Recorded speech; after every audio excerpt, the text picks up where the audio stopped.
On today's episode of the Met Report, MSU Denver's student artistry takes center stage in the upcoming Metrosphere publication. Governor Jared Polis backs a plan to address RTD's unmet promises shaping the November election.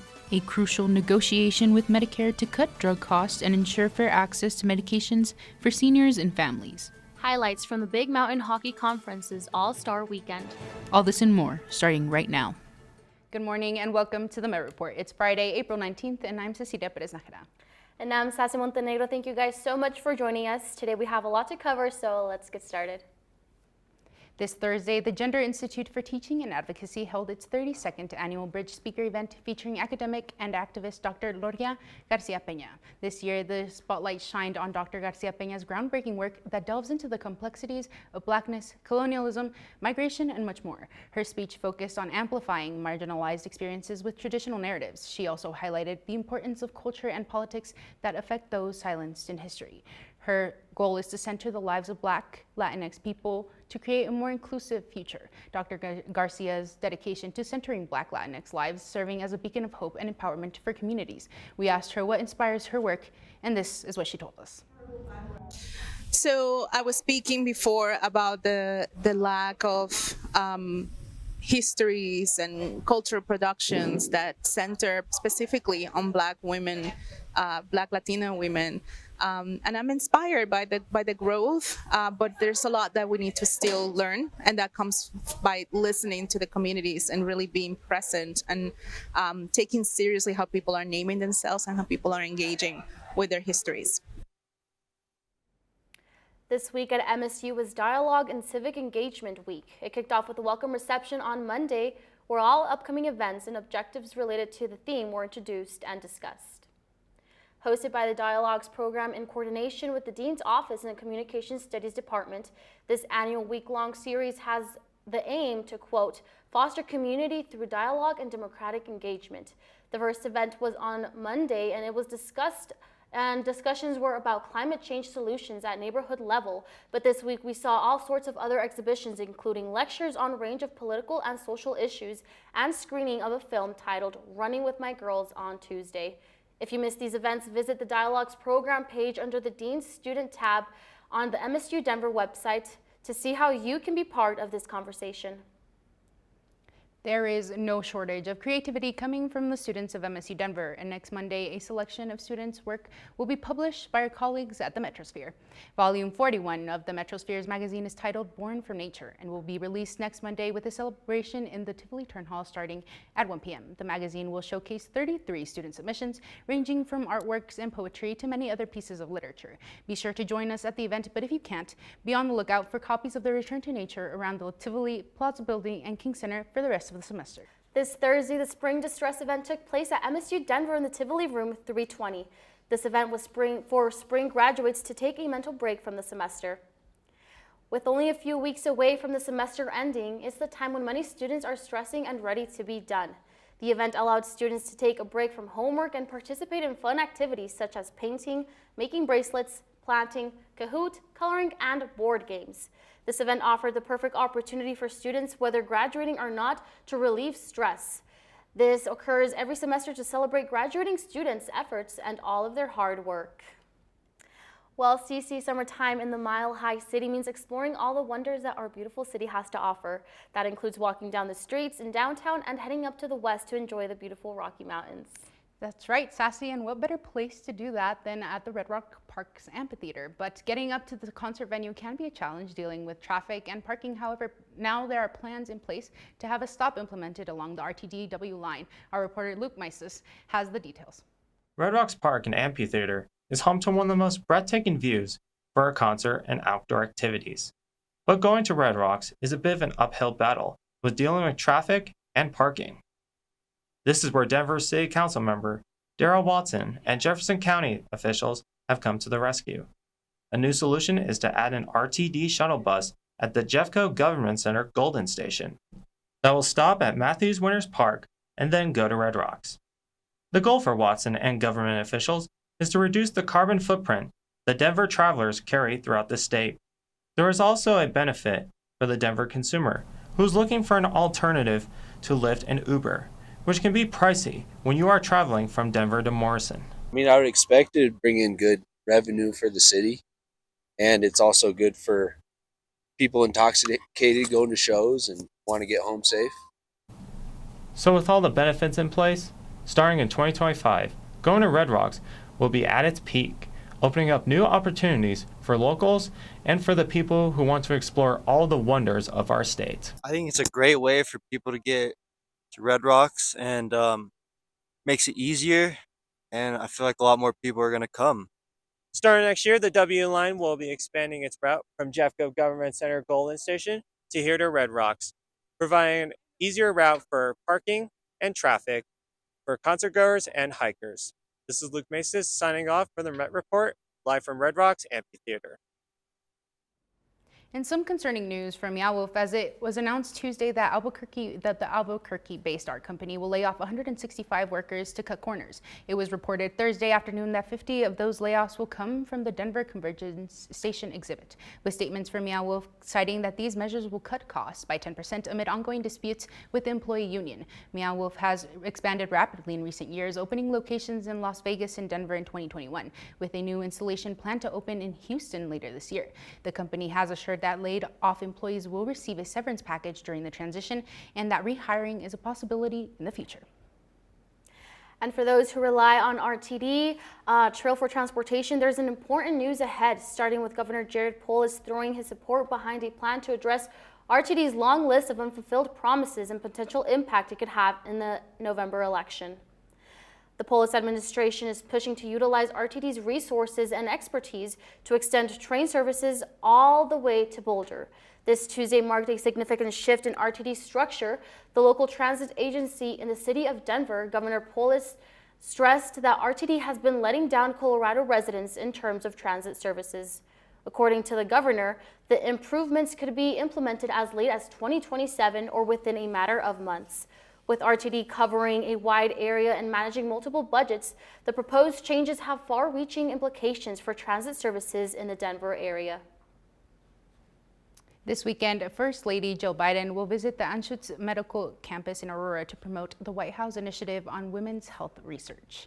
The visit is a part of a larger tour across the country from Dr. Biden to tout the new initiative announced by the Biden administration in November. The First Lady, as well as the White House Gender Policy Council, are spearheading the effort, with President Biden calling for $12 billion to be invested into the project during his State of the Union. The Anschutz campus boasts a wide array of women's healthcare services, where the First Lady will give remarks and participate in a roundtable discussion on Saturday afternoon.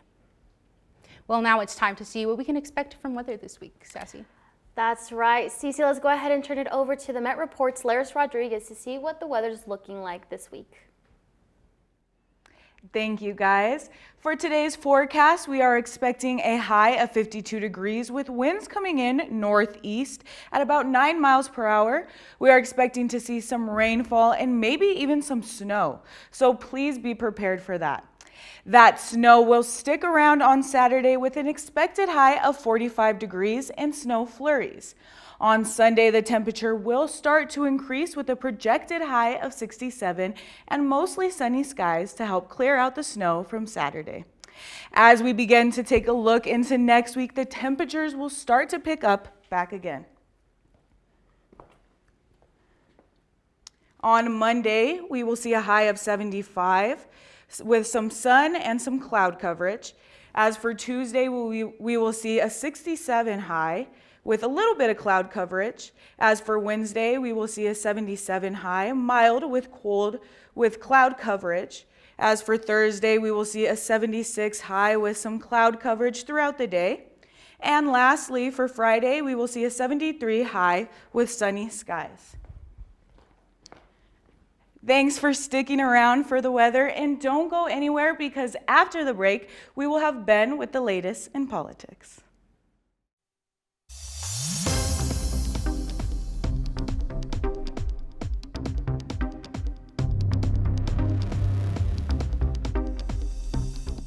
Hello everyone, I'm Ben Pearce with all the latest news and politics. Let's see what's going on from here to Washington, D.C. This week, Aurora Votes provided students with the opportunity to speak with former Congress members Loretta Sanchez, a Democrat from California, and Dennis Ross, a Republican from Florida, at their Congress to campus events. The former representatives participated in 4 different events during their 2 days on campus. Students were able to speak to the Congresspeople in a group setting or one-on-one at the Tea Spilling with Congress event held Tuesday evening. Loretta Sanchez and Dennis Ross answered questions, shared with their personal experiences, and voiced some of their own opinions on the current state of the House. After years of struggle, President Biden's landmark Inflation Reduction Act finally has given Medicare the authority to negotiate drug prices. This legislation holds a promise to alleviate the financial burden faced by millions of seniors struggling with soaring medication prices. The program has taken a historic step forward, proposing fair prices for the top 10 most expensive and widely used drugs. This marks a shift from past practice by simply accepting prices set by the market. Remarkably, all manufacturers of these selected drugs are now engaged in negotiations with the Medicare, signaling a new era of fair and transparent pricing. Medicare negotiations are a crucial ease to high prescription drug costs, especially for seniors and families. By empowering Medicare to negotiate prices, the government ensures fair access to essential medications. As the negotiations unfold, President Biden's administration has stated they remain committed to the well-being of American families, vowing to continue in this fight. This is shaping up to be an incredibly consequential election cycle, and the voting power of Gen Z will play a pivotal role in America's decision. This year, the Met Report will be partnering with Bucket List Community Cafe and the Colorado Media Project to produce stories about what's on the minds of Generation Z heading into the 2024 elections. While you're on the lookout for those videos, we encourage you to take the survey and this QR code, which aims to find out what matters most to young Coloradans as they head into the polls.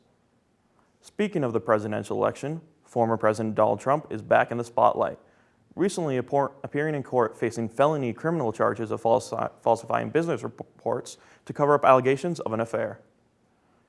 The hush money trial of Donald Trump went underway this Monday in New York, with prosecutors claiming that Trump did so to hide a hush money payment to an adult film star prior to the 2016 election. The charges centered around $130,000 in payments that Trump's company made to his then lawyer Michael Cohen, which eventually went to adult film star Stormy Daniels to prevent her from going public with the claims of having a sexual encounter with Trump.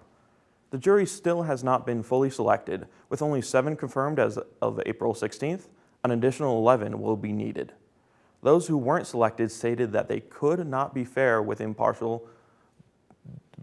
impartial during the trial selection process. The selection process is expected to last 2 weeks, and then the trial itself will go on for another 4. Well, that's all we have in this week for politics. We'll see you next week with more news, but don't tune out just yet because we have Kevin Rosales with the sports.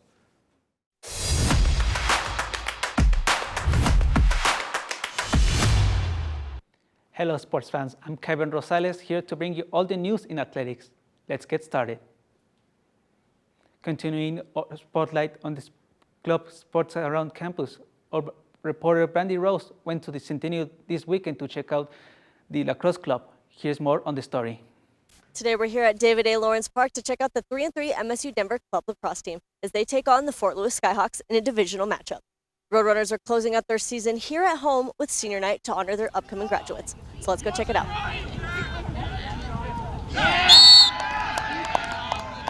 The sun is out and so are your Roadrunners. On Saturday, the MSU Denver Club lacrosse team took to the field against division rivals Fort Lewis.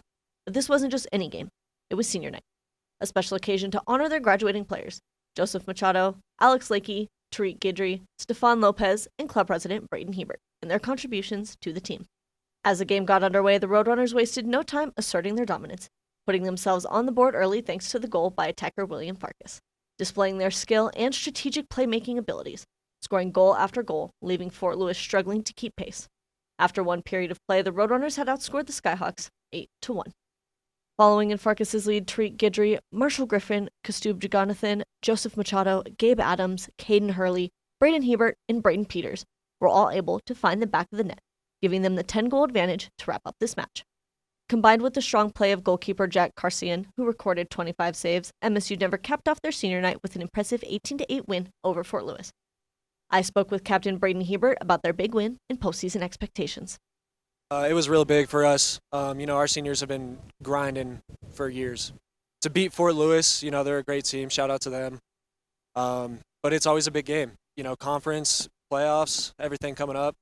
We're excited to be able to compete with these guys, and to beat them is a big accomplishment for us. As the lights dimmed on the field and senior players walked off home turf for their final regular season home game, the echoes of celebration lingered. Come out, come see what's up. Come to our games. Find us at mcla.us. Find us on the MSU Club Sports page. Just come check us out. If you're interested in playing lacrosse, giving it a try, we'd love to see you. We'd love to have you supporting. We'd love to have you out on the field with us. It's just one of the greatest sports. It's so much fun. Everybody has a fun time doing it. Serving as a reminder of the bonds forged through the love of the game and shared pursuit of excellence as they approach the postseason. For the Met Report, I'm Brandi Rose. Women's tennis has been in California competing in the Pacific West Conference Tournament. The Lady Roadrunners ultimately fell short in the game of the tournament with a 4-0 defeat against the 8th-seed Dominican University. Lily Steinmeier and Emily Hafner won their number 2 doubles match 6-2, but Dominican won the other 2 matches to earn the double point. At the single matches, Canberra Rose fought hard for number 4 into her 3rd set, but the Dominican took home the win before the match was completed. This past weekend, the Big Mountain Hockey Conference hosted the All-Star Weekend. Once again, our reporter Brandi Rose has more on the story. What's up, guys? It's your favorite ringside reporter, Brandi Rose, checking in from the Ice Center of the Promenade one last time this season. Today's the 4th and final day of this year's Big Mountain Hockey Conference All-Star Weekend. In this year's Grow the Game event, the BMHC hosted the Israeli select hockey team in hopes of growing the game of hockey globally, showcasing the conference's commitment to promoting diversity and inclusivity on the ice, while honoring their top players. On Friday night, we saw team legends, including MSU's very own Tanner Calderola, Christian Brown, Ethan Koskelainen, and Armando Fowler, take on fellow All-Star selects TJ McLeod, Matthew Clift, Sam Miller, Soren Bredesen, Nathan Jaramillo, Dylan Romano, and Team Pearce, setting the stage for an exciting week. Last night, Team Legends faced off against the Israeli selects team, and this morning it's Team Future's turn to shine on the ice. This event has been a great opportunity for players from different schools in our conference to not only come together and showcase their skills, but highlight the global reach and unity of the sport of hockey. TJ McLeod. 42 players, 5 schools, and 1 weekend on the ice, playing for something beyond hockey, for unity and brotherhood. From Friday to Sunday, the BMHC All-Stars participated in Grow the Game, a fundraising event that saw players from CU, CSU, DU, Wyoming, and Metro play in a series of exhibition games against the Israeli select hockey team, with the aim of broadening the horizons of the sport, celebrating cultural diversity, and offering resources to young athletes. On night 1 in Superior, the familiar sounds of skates, sticks, and laughter as upperclassmen and graduate students competed against freshmen and sophomores in the Legends versus Futures game, passing the torch from one hockey generation to another. The game featured 10 MSU players, showcasing the depth of roadbird hockey on a conference level. The next day, on the Roadrunners' home ice in Westminster, the Israeli select team faced off against the BMHC All-Stars, bridging the gap between nations during an incredibly divisive time, in the spirit of friendly competition. After the All-Stars secured victory, the teams exchanged gifts, and the MSU Denver Roadrunners presented Team Israel with clothing from local brand Brought to Reality, a clothing company started by late teen Nick Bales to promote mental health awareness and continued by his family. DU coach Will Steck spoke more on the significance of the weekend. It's been everything. I had a great hockey career when I played. I had great coaches who really taught me the value of the game is actually off the ice. Being able to instill that in our players and give them life skills when they get off the ice, when they get out to the real world, it's a really special thing that we have that honor and that privilege to do that. So it's meant a lot. My last year going into retirement from coaching, just seeing these boys, having coached them for the past 3, 4, 5 years, some of them, it's been really incredible to see how improved they've become, not just as hockey players, but as young men. So it's a pleasure. Both on and off the ice, Grow the Game was a spectacle of skill and passion, showcasing the finest players across the BMHC and spirited play of the Israeli select players. Beyond the scoreline, there was a much deeper significance, a symbolic bridge built through a shared love of the game. For the Met Report, I'm Brandi Rose. In case you didn't know, the MSU Denver softball team is absolutely killing it in this spring season with a 35-13 overall record. Although the team has winning record, the last weekend was a tough one for the Lady Roadrunners as they went 0-4 on the weekend, playing series of 2 double headers Saturday and Sunday against Colorado Mesa. Head coach Betsinga explaining that Mesa was a good hitting team and that it's difficult to make defensive plays on the team with such skills. Some standout players we saw this past weekend was Katie Maidney with a 3 at-bats and 2 hits in Game 1 of the series, and J.D. Geist with 2 at-bats and 1 hit. The team will be home this upcoming weekend and facing off against Colorado's Cobble Mines. The University of Denver is making a history once again with the men's hockey team securing his record 10th NCAA hockey national title, solidifying its legacy as one of the greatest programs in collegiate hockey history. Facing up against number 1 overall seed Boston College, the Pioneers displayed their dominance with outstanding 2-0 shutout at the Xcel Energy Center in St. Paul, Minnesota. Goalkeeper Matt Davis was forced to be run-knocked with making an impressive saves, including a 3-3 crucial third period. On Monday, Fest flooded Magnus Arena to celebrate this monumental achievement. DU triumphs adds to another chapter to their story history. With 10 titles dating back to 1958, the Pioneers have cemented their place as the NCAA hockey legends with the national most championship in college hockey.